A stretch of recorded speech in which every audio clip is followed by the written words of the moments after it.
परराज्यात पळून जाण्याच्या प्रयत्नातील आरोपीस 3 तासात अटक, स्थानिक गुन्हे शाखेची कारवाई। Maharashtra Akola reporter Ganesh Wadekar, Chanakya news channel India Akola.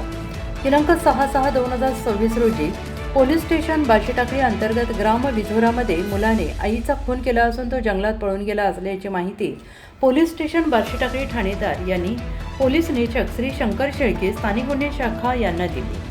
सदर घटनेचे गांभीर्य लक्षात घेता माननीय पोलीस अधीक्षक श्री आरची चंडक यांना माहिती देऊन त्यांनी दिलेल्या निर्देशाप्रमाणे तात्काळ आरोपींच्या शोधात पथक रवाना केले।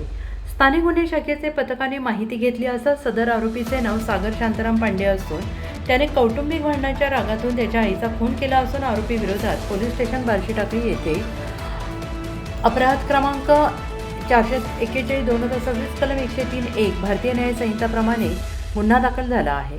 आरोपी परराज्यात पळून जाण्याची शक्यता आहे अशी माहिती मिळाल्यावरून सदर आरोपीचा रेल्वे स्टेशन परिसरात शोध घेत असताना आरोपी एका ऑटोमधून टॉवर चौकामध्ये उतरला असल्याची माहिती मिळाली आणि यावर आरोपीचा टॉवर चौक परिसरामध्ये शोध घेतला असता आरोपी जनता बाजारमधून रेल्वे स्टेशनकडे जात असताना दिसल्याने पथकातील अधिकारी अंमलदार यांनी आरोपीस ताब्यात घेऊन पुढील कार्यवाही करिता पोलीस स्टेशन बार्शीटाकळी यांच्या ताब्यात देण्यात आलं आहे।